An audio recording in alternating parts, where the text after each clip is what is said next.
SIP calculator मैंने खोल रखा है। एसआईपी कैलकुलेटर में मैं कह रहा हूं 1,000 रुपये पर मंथ अगर हम डाल रहे हैं, 15% का CAGR अगर मैं मानूं, वैसे 5 साल का पीरियड मैंने लिया है, लेकिन 5 साल में 15% कहना ठीक नहीं है। शॉर्ट टर्म में CAGR 15 नहीं बनेगा, लेकिन चलो मैंने ले लिया आपको खुश करने के लिए। 79,000 रुपये का तकरीबन टोटल रिटर्न बन रहा है। आप इसमें यह चीज ध्यान देना, ये ब्लू वाला आपका इन्वेस्टमेंट पार्ट है, ये येलो वाला आपका रिटर्न पार्ट है।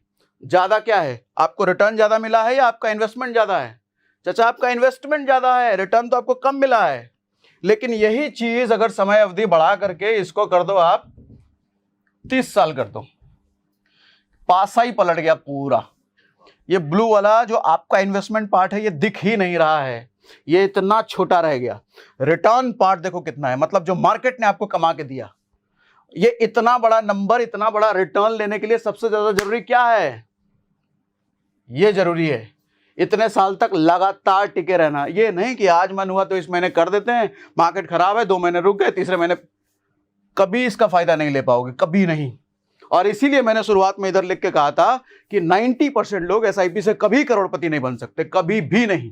क्योंकि 90% लोग मोबाइल से जो पुट पुट पुट पुट करके करते हैं ना, मार्केट खराब है छोड़ दिया, मार्केट बढ़ रहा है, अरे पैसा बन रहा है डाल दो और डाल, कभी नहीं बन सकते। 90, फिर से बोल रहा हूं, 90% लोग म्यूचुअल फंड में इन्वेस्ट करके कभी भी करोड़पति नहीं बन पाएंगे। और ये डेटा आज का नहीं है, मतलब ये डेटा मैंने ही बनाया, कहीं से मिला नहीं है, लेकिन ये मुझे लग रहा है हमेशा ही रहेगा। क्योंकि आदमी की साइकोलॉजी ऐसी होती है ना, घट रहा है तो डर गया, बढ़ रहा है तो लालच आ रहा है। आदमी क्या करता है, भागते घोड़े की पूंछ पकड़ने की कोशिश करता है। अच्छा क्या करोगे, जब घोड़ा भाग रहा है और आपकी उसकी पूंछ पकड़ने की कोशिश करोगे, क्या होगा? बैठ जाओगे पकड़ के, मुंह के बल गिरोगे, क्योंकि पहले ही भाग रहा है। वो घोड़े पे बैठने का सही समय तब होता है जब वो रुका हुआ है।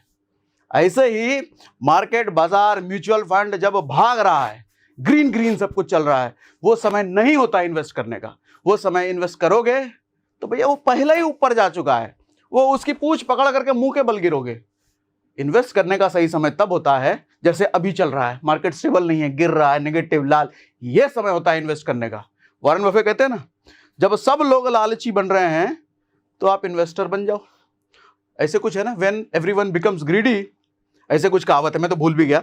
मतलब समरी ये निकलता है कि जब सब लोग ग्रीडी हो रहे हैं, मतलब सब लोग पैसा डाल रहे हैं, तो आप रुक जाओ, आप मत डालो। मैक्सिमम लोग पैसा कब डालते हैं? जब मार्केट ग्रीन ग्रीन दिख रहा है, भाग रहा है, दौड़ रहा है, तब डालते हैं। वो समय रुकने का होता है, वो समय देखने का होता है। लेकिन जब सब लोग डरे हुए हैं, पैसा निकाल रहे हैं, अभी जैसे सिप स्टॉपेज रेशियो 88%, तो मतलब डरे हुए हैं, ये समय होता है पैसा डालने का। ये समय है इन्वेस्टर का। दौड़ते घोड़े की पूंछ नहीं पकड़नी, घोड़े पे बैठने का समय तब है जब घोड़ा रुका हुआ है, या तो रुका हुआ है या बैठा हुआ है। वो समय अभी की बात कर रहा हूं मैं, ठीक है? समझा पा रहा हूं मैं? मजा आ रहा है? कमेंट बॉक्स में लिख के बताइए मजा आ रहा है कि नहीं मजा आ रहा है, सही समझा पा रहा हूं? अच्छा, अब और कुछ चीजें मैं आपको दिखाता हूं। कहां थे भैया? कभी कभी मैं भटक जाता हूं। डायरेक्ट प्लान और रेगुलर प्लान पर हम थे। ये कह रहे हैं कि डायरेक्ट प्लान सबसे ज्यादा बंधु हैं, सबसे ज्यादा रुके हुए हैं। आदमी क्या होता है कि खुद से कर रहा है, डेली ट्रैक कर रहा है, नेगेटिव रिटर्न उसको दिख रहा है, अपना डाला हुआ पैसा घटता हुआ दिख रहा है। देखो दो चीजें होती है, एक तो मान लो मेरा कैपिटल 5,000 रुपये मैंने डाला है, 5,000 का मेरा 7,000 रुपये हो चुका है, मतलब 2,000 रुपये मुझे एक्स्ट्रा मार्केट से मिल गए। वो जो 2,000 एक्स्ट्रा मिला है, अगर वो 500 रुपये घट करके 6500 हो जाए तो बहुत ज्यादा तकलीफ नहीं होती है। 6,000 हो जाए तो बहुत ज्यादा तकलीफ नहीं होती है।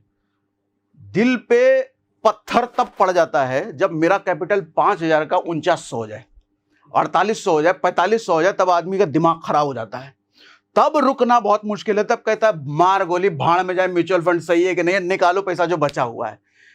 ये सबसे ज्यादा परेशानी का कारण बनता है। और अरे यही टाइम तो होता है और डालने का। सही कह रहा हूं सर?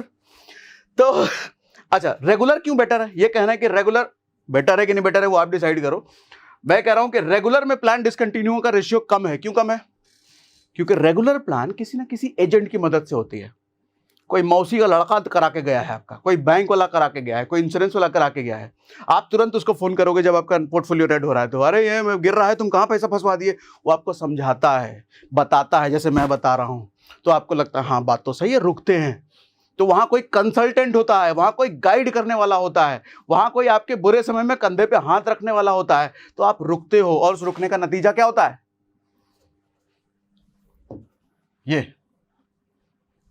ये जो बड़ा रिटर्न आपको एंजॉय करना है मार्केट का, रुकने का नतीजा ये होता है। डायरेक्ट प्लान में ऐसा कोई रोकने वाला तो है नहीं ना, अपने चुपा चुपा करके पुट पुट करके हम इन्वेस्ट कर दिए, कौन रोकने आएगा भैया? किसको पता तुमने कितना डाला है? थोड़ा सा एक्सपेंस रेशियो बचाने के चक्कर में हम डायरेक्ट प्लान में चले जाते हैं, लेकिन वो एक्सपेंस रेशियो तो आपने बचा लिया, लेकिन ये बड़का रिटर्न कभी नहीं मिलेगा आपको, क्योंकि कोई समझाने वाला नहीं है। देखो, हम ह्यूमंस हैं, इंसान हैं। हमारा जब बुरा वक्त आए ना, हम कितने बड़े साइंटिस्ट, कितने बड़े इंटेलिजेंट, कितने बड़े फिलोसफर क्यों ना हो, बुरे समय में कंधे पे किसी का हाथ चाहिए।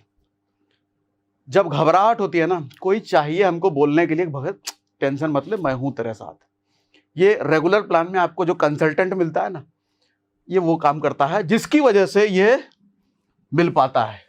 नहीं तो वही होता है जो मैंने दिखाया, आपका इन्वेस्टमेंट ज्यादा रहेगा, रिटर्न कम रहेगा।